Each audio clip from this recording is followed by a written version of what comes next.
Good evening, good morning, hello everyone, and welcome to another Chess Lifestyle training stream. We are training 48 minutes today. Unfortunately, we cannot do our full dedicated 58 minutes. I am on a bit of a tight schedule today, have some chess lessons to teach, which ultimately has to come first. Welcome Gloin to the stream. Glad you're popping in to say hi. Hope your routine and your life is going as well as always. And we're going to be just analyzing the remainder of our Chess Mood Grand Prix games. I realize that, this is definitely dragging on a bit, but I guess, game analysis takes a bit of time if you want to try and get to the bottom of some of your mistakes. So I think we've done like 14 games so far, and we've got a remaining like 7 to go, roughly. So, I think without further ado, let's just crack into it and see what we can learn. Welcome, Josh, as well. Hope you're doing well. I saw you dropped me a few messages just before I started the stream about your upcoming tournament. So, excited to reply to those messages. And, hopefully the stream will maybe share some insights about certain types of middle games. I mean, okay, we play different openings, but you never know. Maybe something will be useful.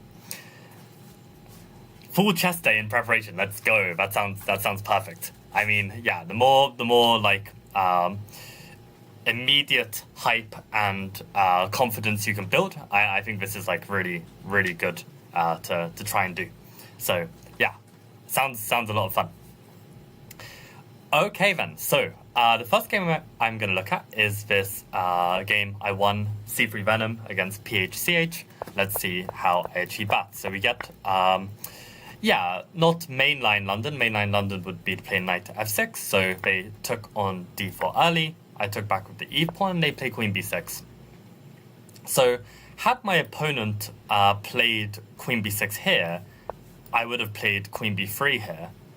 And had they taken, I would have taken. So it makes sense then in this position that I do play queen b3, because then this would, transpose had I came from the other move order, which I do play. So I'm glad that I'm consistent with my moves.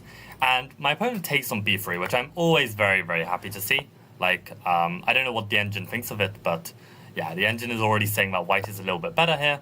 And very happy when they play a6, I get to play b4 for free. And engine is really, really liking my chances. I always find these positions very comfortable. What if they play the move a5? I always wonder if they try and do this. Is there any problem? Knight a3 with knight b5 ideas is one option, and another option is just b4 anyway. I don't think I've ever picked up on the fact that there's this pin, so this is good to see. If they just play a4, what's going on? Bishop b5 is one way, knight a3 is another. Okay, both moves completely strong. Probably bishop b5 is just even simpler, just win the pawn. Okay, good to know. I mean, this whole time I just always like pray that they don't play a5 and they just play a6, which they always do. So, okay, now we know. Okay, just working on general strategy and decision making, so this should be good. Fantastic. Yeah, I'll try and shed some light on my thoughts as we go then. So, I get my pieces out. Wow, looks like b5 is already a +1 advantage. How interesting. So, okay, that's really good to know already. Generally speaking, I like to complete my development, get my king safe, and only then engage in attacking complications. But, I guess in a way, I have the better development on the queen side, and I can actually capitalize on this already. So b5 looks, just wins a pawn at the very least, which is worth doing. So, good to note that actually this was available. And now that they move the rook, now b5 is less good, because I guess they can just take, and then, they can just take it now. Okay, so, we needed that pin to make use of. e6, bishop e2, and already knight b3 is good to try and come into c5. h3 cannot be too bad. Black's got a nice way to try and remove their bad bishop. Probably this would be critical. And I keep neglecting this knight b3. So why is this knight b3 so strong? I mean, I want to come into here, I guess. So let's say they play rook b8 in... Oh, they just blunder a rook. I mean, yeah. I still miss this. Everyone misses this. So yeah, maybe this move is actually just extremely annoying, because I'm actually hitting b7, and they don't have a knight that can chop, so I guess I'll chop with the bishop, right? So let's say they play h6, knight c5, they chop it, I take back. I'm going to want to play b4, this does look very nice. What if they play like knight e4? And knight e5 or bishop d3? Okay, if knight e5, knight takes, bishop takes, they just go something like bishop c6. Like, how am I breaking this? Okay, bishop d3, f6, we go back. Let's say they just chill. What can they do to chill? Something like this. So it's not to play with b4, and this is just plus 1.3 apparently.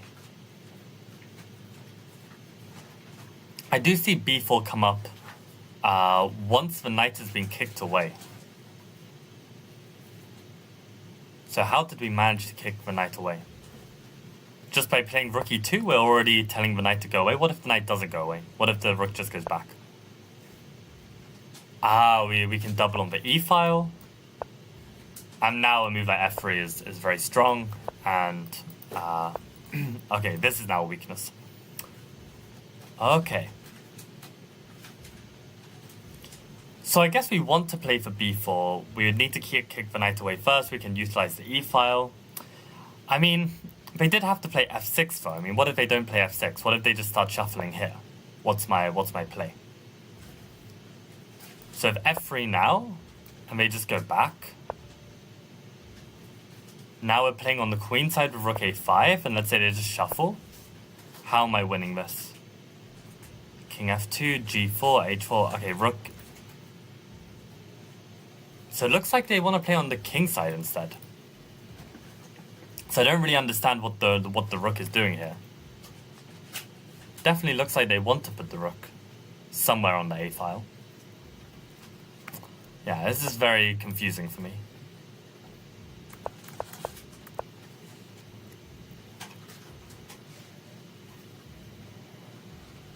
So okay, let's just play all these moves out. Let's say they want g4, h4, h5, make this space gain, and then what? Alright, king f2, more improving moves.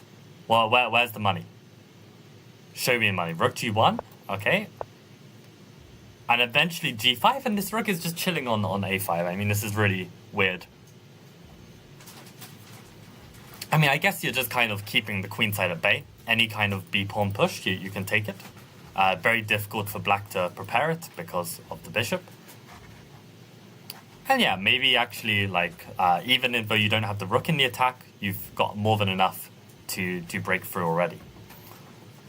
Okay, so that's very interesting. So we want to put a knight on c5, capture it with the b-pawn, then we even want to play on the e5 if they push f6. If they don't push f6, then we want to play on the king side. And that's it. So, okay, let's have a look if chat's got any ideas. So Josh says, yeah, black's queen side looks so weak after they pushed the a-pawn, with the c-pawn gone in that structure. Right, I guess at the start, right? We're looking at this b5 idea.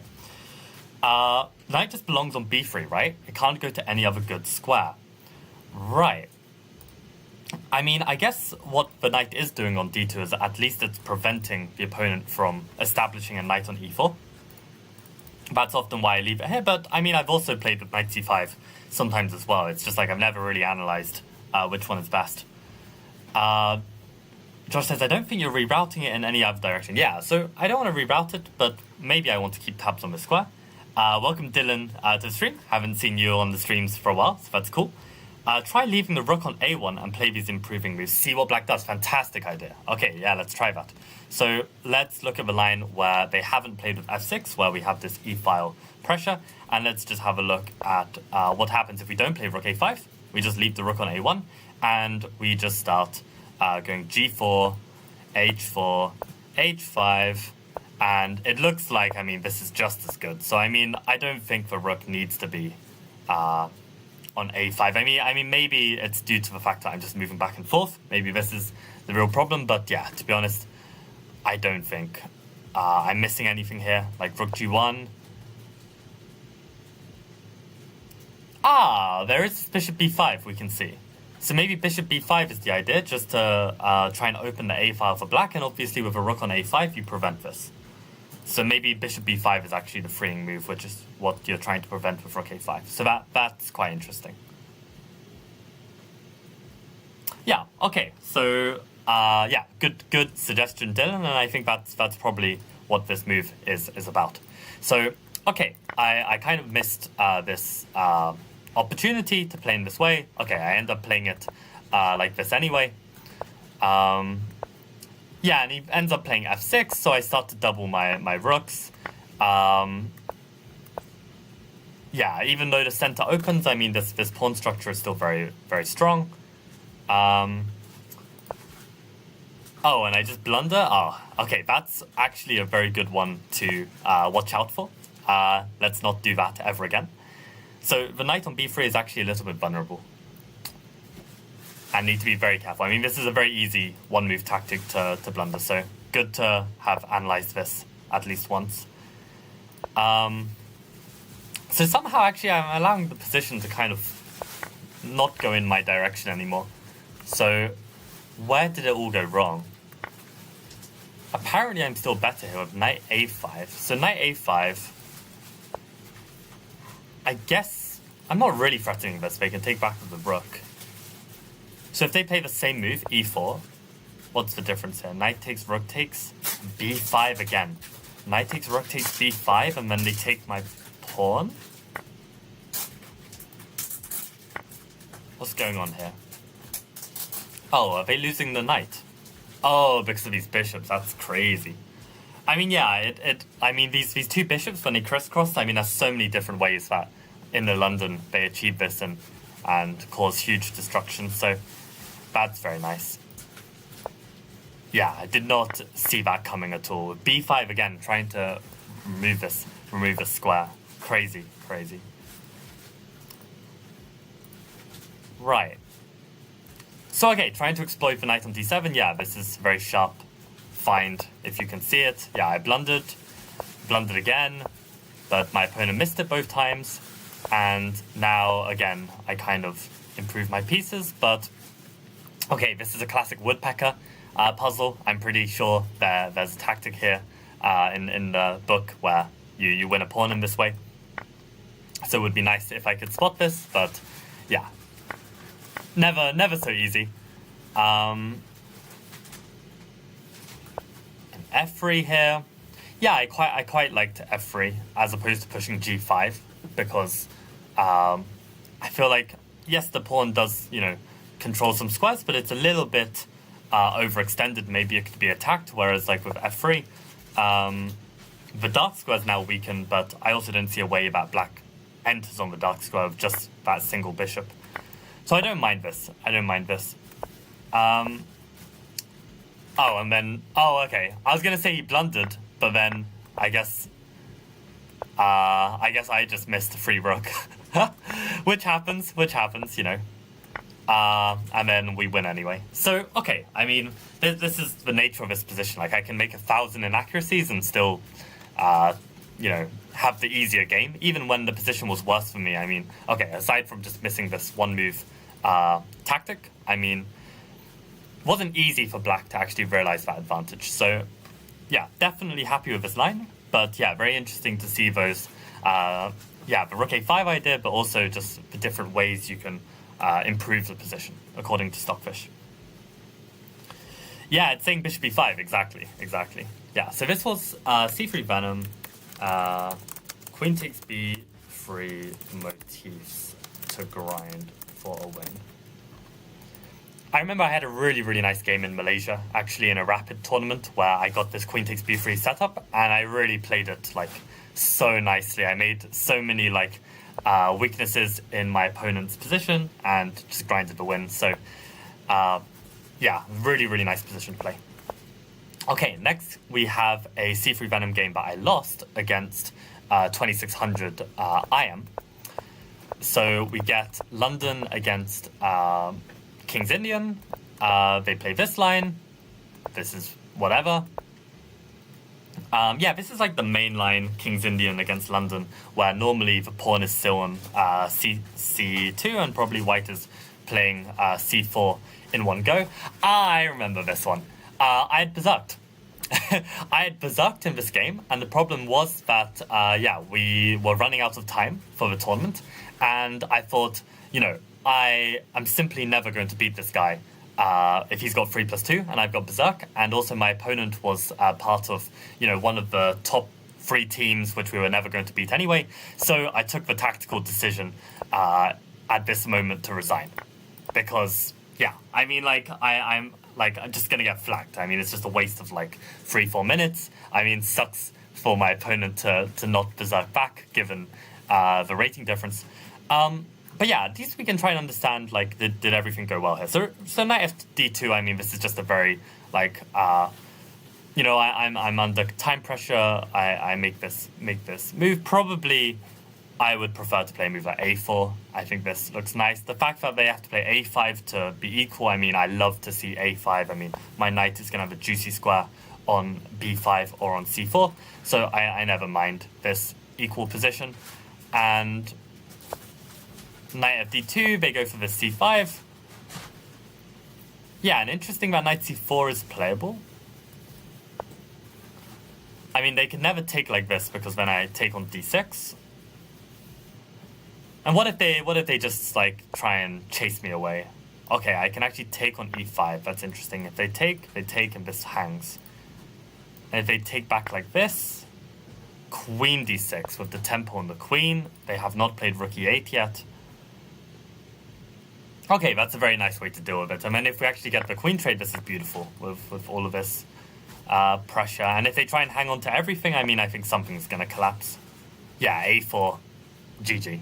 Absolute game over. So, yeah, again, London against King's Indian is very, very easy for white to play.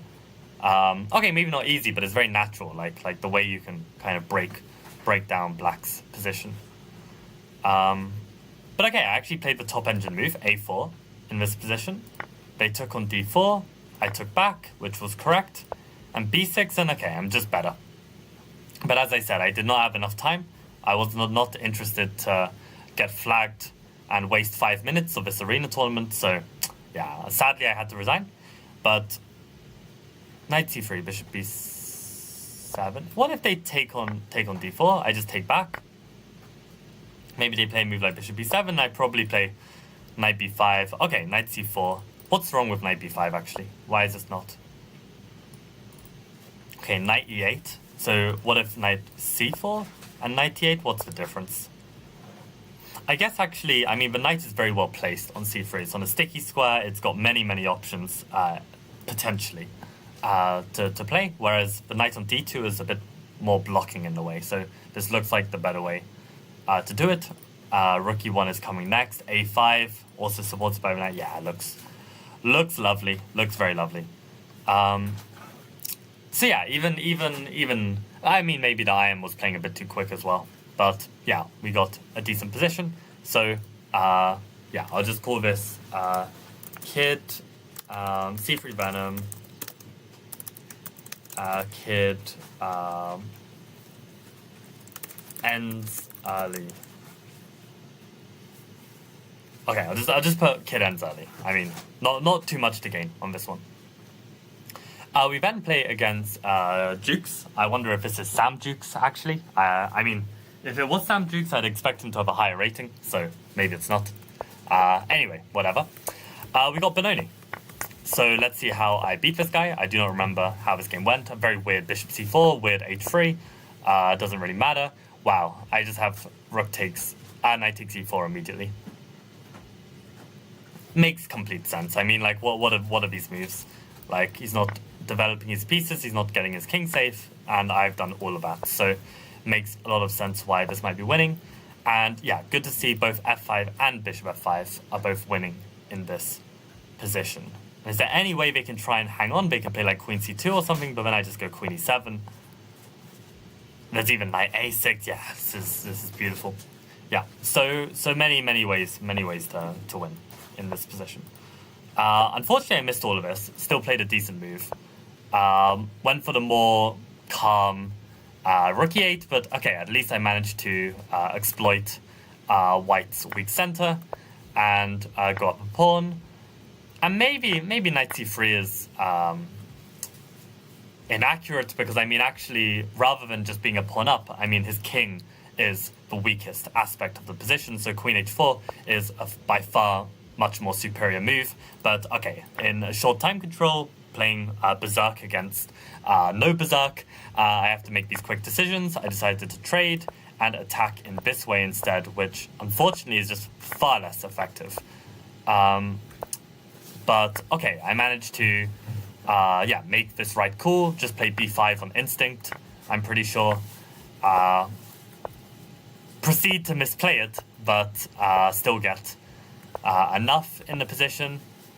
Interesting how knight e4, yeah, is just the more active square. I mean, it looks a little bit more vulnerable, but definitely makes sense how it's more active. Yeah, both of us are playing quickly. But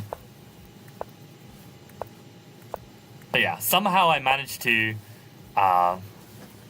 get his king just in time. I think maybe I saw that I was winning the rook. I didn't see that I had checkmate. There's no way I see mate in 4 in this position. But I saw that I won the rook, and this was enough to enter it. Yeah. Oh, rook b3. Jesus. How does rook b3 even win? Queen takes, and then what? Oh, I just go queen here. Yeah, okay. Very nice. Rook b3, very, very cool idea. And queen f1. King d2 and queen e2. Okay. Yeah, so... yeah, pretty nice game. Of course, lots of inaccuracies, but yeah, pretty decent Benoni game. I'll just put Benoni center collapses. Also, welcome Jan to the stream. How's it going? Why is there a crown with number 3? Yeah, I think YouTube updated the chat, yesterday or the day before. So I guess you're the 3rd commenter, so you get a crown. And you get some XP points, whatever that means. But yeah, okay, let's keep grinding. You should farm the Germans. I mean, we'll see. We'll see how the summer goes. We'll see how Gütersloh goes. Maybe I'll be back for some more chess in Germany. I do like playing in Germany in general. I like that the tournaments are well managed. It's a nice vibe. I speak some German, so ich kann ein bisschen sprechen. Es ist nicht so ein... Man, I'm forgetting everything. How do you say, like, when a German is, like, stammering, what do they say? I've forgotten the word they say. It's not like, they don't say, like, also. They don't say also. What do they say? And stimmt is, I agree. What is the word they say when they're just, like, just stalling? There's a word that they say. I don't remember. Anyway, that was awful German. It's possible. Yeah, sometimes I remember, like, I would go to, like, some, like, Vietnamese or Thai restaurant in Germany, and they only speak German and Thai, or German and Vietnamese, and I would be able to get by with my German. Just Okay. I did not realize. You haven't responded to my important DMs yet? What, the 10,000 game links that you expect me to go through? Free of charge, may I add? Unbelievable, Jan. But no, I will check your messages at some point. Oh, and apparently you get the number 1 crown now? I guess maybe it's like based on how often you comment. Anyway, let's go to this. Oh my god, I lost a Benoni game against a 2000. However, I was berserking, they were not. Let me just check the time, make sure I'm all good. Okay, yeah. So, let's see how enough I lost this Benoni game. Yeah, they played this setup. Probably I should stick with bishop g7 first. For reasons I won't get into, it's just a bit too long and nuanced to explain right now. But interesting how f4 is already good. So, if my opponent had gone f4 and I played b5, is the point they go e5 immediately? Yeah, and they make use of this, right? Makes a lot of sense. So, therefore, it makes more sense to castle at this moment. And if they go f4, then I can play like rook e8, queen b6, play, something different, right? So that's good to see that in these bishop g5 lines. I'll just put this, yeah. Beware of f4, e5 in bishop g5 lines. Good to just make a quick note of this. Oh, you just say in German? I swear there's a word. What is the word? Genau. But I guess this is like, you know, when you don't say it when you're stalling. It's more like you're just kind of like going, genau. Yeah, that was the word I was thinking of. I realized it's the wrong context, but yeah. Anyway, yeah, I reckon I could do a whole chess lifestyle stream in German. Ja, genau. Jan, wir können Schach sprechen, kein Personen würde verstehen. Ich denke, Deutsch zu schwierig und ich kann nicht Schach denken und Deutsch sprechen at the same time. How do I say at the same time? I don't know. Knock something. Knock. I don't know. That's good enough. Yeah, that's the end of that. Okay, let's go. So interesting that g5 to prevent f4 is actually a good motif. Looks like I can even play it earlier, but when you play it earlier, then there might be some h4 push. So why is the engine recommending g5 at this moment and not being afraid of the fact that white can push h4? Well, we can play knight h5, given the knight is now on e2, blocking the queen. And if the bishop goes back, well, then now this h4 is less likely. So it looks like is good to prevent h4 and to prevent f4 and available when h4 is not playable. Whereas earlier in the position, you know, if we were to start with g5 here, this is too soon due to h4. Yeah. Gleichzeitig. That name makes gleich is the same, Zeit is time, so gleichzeitig. But I forgot what the English word I was trying to even say, so that's completely useless. At the same time. So adorable German. Okay, I'll take it, Jan. Appreciate it. I missed the one move 4. I mean, you love to see it. So knight f3, of course, would be great if we could spot tactics, but we don't, so we move on. I now find knight f3 once there's no tactic. And I get the knight to d4. I mean, this looks very nice. But yeah, this was actually very surprising how weak my king got as a result of this. And I think it's because the knight actually made its way to h5. I mean, this was actually a really strong idea. Beware of this knight jump. I mean, it was actually very strong. So how do I avoid this? I mean, g5 was to try and prevent f4, and yet f4 became a reality anyway. I guess it comes back to the fact that their king is in the center, so I should probably play like queen e7. So that if they try and play for these shenanigans, I was thinking maybe it's going to be a knight jump here to like exploit their king. But no, we're just going to casually play rook b8. I mean, what is this?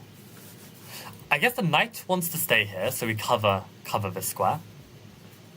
and they don't actually find a way to actually get their pieces rolling so easily. I don't know, let's say we play bishop d7, they play bishop h4, so that they're trying to play like this. We go knight g6. Okay, that's actually a clever move to deal with this.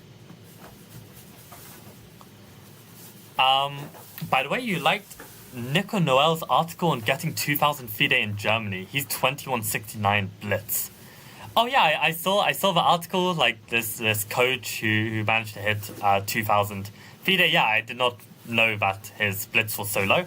But as I said in my video, I mean, to reach 2,000 FIDE in Western Europe is a different ballgame to literally anywhere else in the world, even the UK. So I do think there is a difference. But I mean, still, credit to Noel. I mean, still a fantastic accomplishment. Yeah, so I guess this was the way, and good to be a bit more aware that this knight h5 is just very, very deadly. And yeah, this completely spiraled out of control. I thought, I have these beautiful pieces, and it turns out my king is just completely weak. And yeah, e5 was killer. This was all killer. And I was not able to deal with this. I mean, I thought I was, and he just kept finding these fantastic moves to keep up the initiative, and I tried to get something back. I don't know if I managed to. Clearly not. I mean, he's just playing perfect chess. I mean, look at this guy. What a beast. What an absolute monster. Yeah, like, honestly, respect. Respect for... literally, the last 15 moves were just like top engine attacking moves. I mean, yeah, with playing Berserk, I mean, I'm not going to be able to handle that. But it all starts from the loss of my dark squared bishop and this knight h5. So, yeah, I guess it's just like, sometimes you need to kind of take note of what's important in the position. And it was actually very important that the king was in the center and trying to exploit that, and also making sure that white doesn't have any ideas to, come in and attack. So... Okay, when I say so low, I mean, like, relatively speaking, right? I'm not saying, like, if you're 2160 Blitz, you're trash or something. No, I mean, 2160 Blitz is very, very good. But relatively speaking, for a player of 2000, in my personal opinion, normally a 2000 FIDE is, like, higher rated in Blitz than that. And, okay, we're saying 2051 rated regarding my opponent. Yeah, that's true. And that is true, he did blunder a full piece earlier, but as a 2320 Blitz, if we go by this chess mood rating, I also missed a free piece. So, yeah, we both cannot see tactics. I think, in general, people are pretty trash. Okay, all being serious as well, Josh, yeah, I actually missed the comment interesting. If I saw the comment interesting, then I would have understood the humor. Yeah. Okay, so this is Benoni. Got wrecked, knight h5 motif, as well as g5 decisions. G5 decision making, I should really say. Okay, let's keep going. We've got 4 more to go. Let's grind these out. We've got 5 minutes per game. Let's have a look. So this one I lost to 2100. We both berserked. That is utterly unacceptable, especially in this line. I should have, in this position, 100 million% taken on d6. I think actually I should make this a rule. Every time black plays b6, then take on d6. Because everyone is going to pre-move bishop b7 on the next move. So I should 100%, because they're going to expect bishop e2 or bishop d3, right? They're not going to expect me to take, having just gone back. So this would have been GG, but I'm still, working out my optimal trappy pre-moves with this kind of play. So okay, I could have won, and the problem is probably he pre-moves castles, and now he can't castle, so I don't even win the piece. Yeah, anyway, whatever. We're just talking about bullet tactics right now. So the reason why I play these bullet tactics anyway is because the tempo isn't too important. I mean, objectively speaking, it might be, but, like, we get this drawish position, which is even slightly better for the opponent, but I like the white side of it more. And yeah, the key is I want to play my b4 break, which I end up doing. And yeah, c4, but then they have to deal with the backwards d pawn. It's never so nice, like practically speaking. And then I take, and had they taken, I would have gone for the c4 break. This was my plan. And if d4, ed4, cd4, this guy's isolated, but so is my pawn.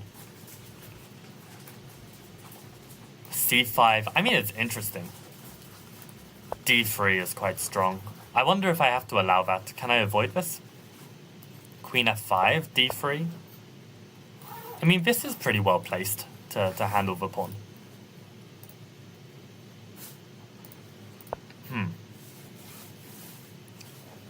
I don't know if I can play this much better, to be honest. But do I have to go for c4 here? Yeah, this was we looked at a game, I think last stream where we played this rook b1 first before c4. Yeah, this draw line finesse. Let's have a quick look. So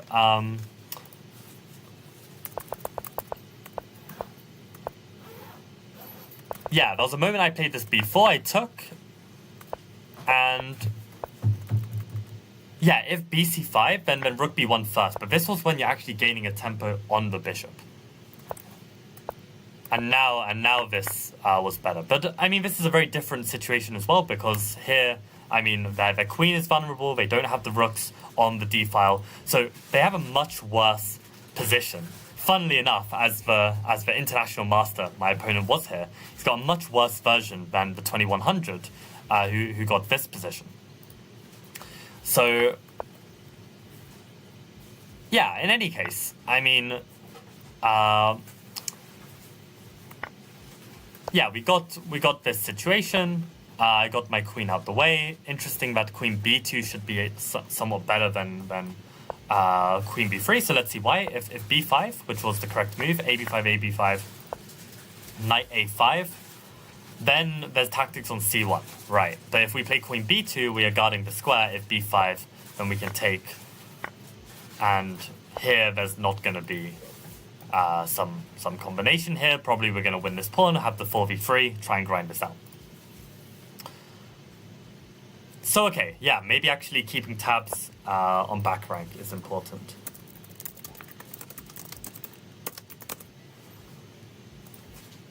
But yeah, we get this imbalance, and we had this long discussion of like whenever the rooks get to the back rank, then the rooks are superior. I remember we had this in a stream, but I win the pawn, and I'm protecting my bishop, so this seems alright.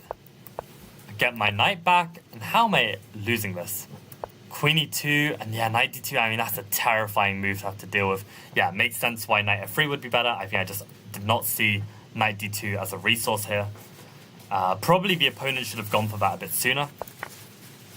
Like, how can they go for that already? How did they even bring the knight in? Knight c5? No, that's me. Knight e4? Oh, knight d2. Knight e4, knight d2. See, my geometry is shocking. So what if they play knight e4? Oh, then there's queen e8. So they need to deal with their king first, right? So yeah, the knight was guarding e8 at this moment. They deal with their king, very smart. They chase my knight because, you know, they're also low on time. And then they find this knight e4, and then they find this queen d2. And here, I do not handle this well. Yeah, just absolute collapse. Shocking, really. Yeah, I think the most natural move in this position is play g4. I mean, this gives the correct lift to the king. They can win our bishop, but okay, it's still very anyone's game. I mean, the knight is attacked, the queen can come in, the knight can join. I mean, this is still very much anyone's game. But just, yeah, this was just complete choke. I mean, like, I just probably was too surprised by this knight d2 motif and just, yeah, lost my cool and blundered this. I mean, I tried to fight it on. I think I actually did a very good job, but I actually just ended up flagging. Yeah, obviously I don't want to take the rook because then I won't have the tricky knight to piss off my opponent. Eventually, yeah, I either have to trade or, you know, literally lose my knight in the corner. So I went for the trade instead, and I get this position, and I'm grinding this, and okay, actually he plays it pretty well. I mean, I wasn't close in the end. So, yeah, that's tough. I'm reading Jan's comment about how my opinion about these online ratings to FIDE ratings are wrong. I mean, it's really subjective, Jan. There is no right and wrong, unfortunately. You will not be able to convince me on this one. But yeah, no, this 2100 was pretty good. Definitely pretty good. I think I remember seeing afterwards, like, his bullet was like 25 something, so, you know, definitely underrated player. Yeah, it was a very nice idea, this 92. But what to learn from this one? I mean, the keeping tabs on the back rank, that was a nice little touch. Yeah, there's data, but the thing is, you've got to understand, like, what is the data and sample you're taking from. I mean, you're taking, like, FMs who have retired from tournament chess and just play the occasional casual game on Lee Chess. I mean, this is a very different, you know, like 2100 who's, like, actively playing in tournaments. So the data you presented, I mean, I disagree with the data set. So that's where the subjective opinion comes in to whether, yeah, I believe in your data set or not, and I don't.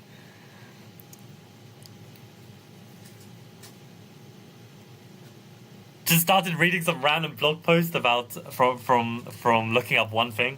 Yeah, no, it happens, and I think let your creativity flow. Like, why not? So this was C3 Venom Drawrish line. Drawrish line. More finesses. Op played better. I think it was interesting to see some of that B4 stuff, but since I am pushed for time, I will try and crack on. Let's try and get this done before the end of the stream. Interesting how in this position, the blunder of the pawn requires knight f3 instead of bishop f4, because there is g5, bishop g3, and now black can win it back in this way. That's kind of crazy. Did not expect that to be legit. So this is the better way. And if they play a move like g6 or something, well, I guess now bishop f4. Yeah, okay. And if we do something like this and they try and win it like this, yeah, I mean, we just develop and we're better. Is that the point? Queen b3.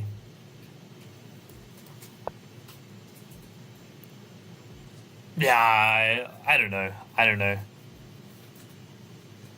Yeah, I guess actually no, it makes sense. I'm hitting back here, and if they block, then probably. Oh, they're just losing here. Yeah, that's the other benefit of the queen being on b3.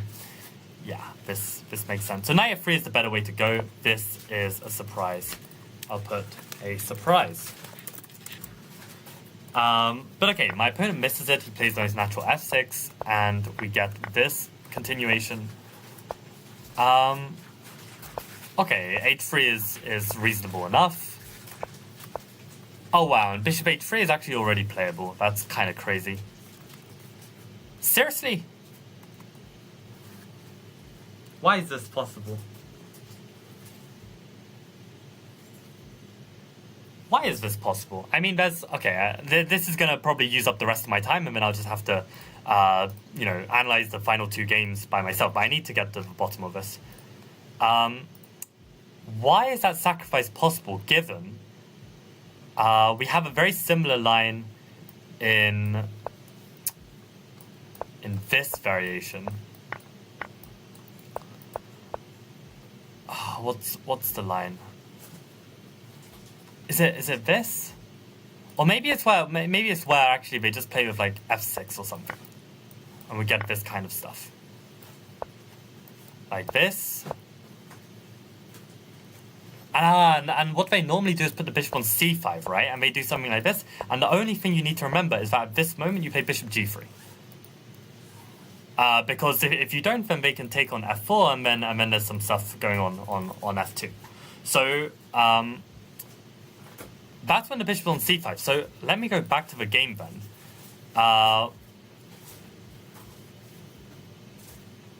yeah, like when the bishop is on d6, am I supposed to take or am I supposed to retreat to g3? And suddenly my stockfish is not working. Okay, bishop takes d6, and bishop g3 also okay, but bishop d6 okay.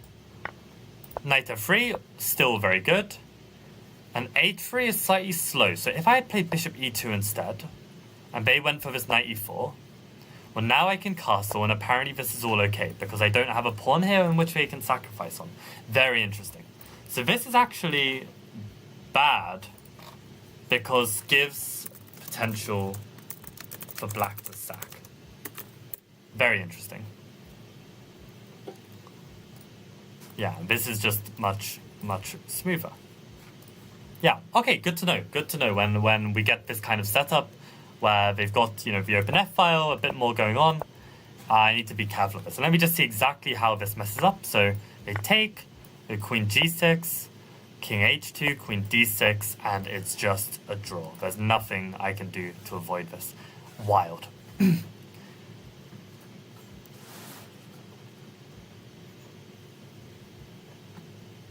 Yeah, I feel like know-it-all tone for philosophy is actually kind of wild. I mean, yeah, I'll leave it there before we get too sidetracked. Interesting that I can actually get away with queen d5, and they just play bishop h3. Wow, knight h4, hello. That's a motif that I wish I had in my arsenal. I guess hopefully I do now. Yeah, actually that's very interesting. So you can actually allow the capture, play knight h4, kick away the queen, and then win the bishop. And if they play a move like this, taking is still bad, apparently, because queen takes and we're still busted.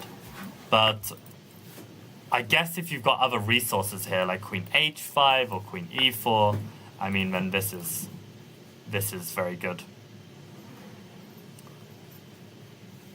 Yeah, because your kingside stays intact. That's the most important thing. Yeah, like you're also just winning a knight, but yeah, your kingside stays intact. Okay, let's quickly get this game done, because I need to go teach a chess lesson. So okay, I eventually managed to get the position to a playable state. Turns out I'm supposed to take on d3 here. I mean, maybe it's just an uncomfortable move that I don't have a choice about, because bishop g4 is just met by h5, which my opponent played. And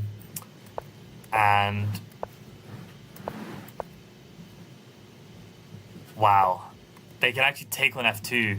Yeah, of course they can take on f2. My queen is a terrible defender. My development has just been really, really poor. So I guess had I taken here, I mean, yeah, relieving the pressure from the knight would have been very, very handy. It's actually not easy to displace my queen, despite the queen being a bad blockader. And it would just be about trying to bring my pieces back, probably something like e4, f3, put the knight on d5, win the pawn. Yeah, this looks very, very one-sided, actually, the more I looked at it. Yeah, and I guess actually just allowing the knight, yeah, this is just bad. Cannot allow black's knight to survive. Yeah, this is just not okay. Yeah, it's just too powerful. So what ends up happening? Okay, I mean that's what ends up happening. But okay, in the build up to it, yeah, I mean basically there's too much pressure. My opponent even misses. I missed the fork. I swear to God, if this was just on my radar with short amounts of time, that would be lovely. But you know, not happening. I tried g4 as my defense. Yeah, really, really poor effort. Yeah, f3 or f4, definitely the nicer way to attempt, because you keep the pawns a bit closer to the king, not to weaken it. g4, even if there's not a knockout blow immediately, it's just very, very uncomfortable. And respect to finding this beautiful sacrifice and beautiful rook lift that just ends the game on the spot. So I think on that note, I'm going to have to call it a day, guys, because I have a chess lesson to teach very soon, and I don't want to be rushing into it. And yeah, actually the final two games, I mean, I won pretty convincingly, I think. I played, another one of these b3 type setups, so I'll definitely have a quick look at this to see if I, handled my knight c5s and my play on the e file, play on the king side. I'll have a quick look at this. And I also won this final game as well in a nice Gurgenitzer modern. I don't really remember what happened, but went pretty well in the end. So this one was c3 Venom. What was the type of line called? It's Black Mardima style attack, important handling required. Okay, I'll leave it there. Okay, and on that note, guys, I think I'll call it a day. Good to see you come into the stream, Frizz. I like the long castle variation in this one. Oh, when they play with Black Mardima, that's wild. I have never considered that. I normally just play castle on the king side, and it should be fine. You just need to be a bit careful. But, okay. I think I even remember the game for us, actually. But yeah, good to see you guys all join. Josh, best of luck in your tournament tomorrow. Hopefully this analysis gave you some food for thought, decision-making wise. And on that note, I will call it a day. So thank you all for tuning in, and see you guys on Monday for a stream, although I will be traveling, so I don't know if I can handle it. We will see. Probably I will squeeze in something or other. Okay, bye guys.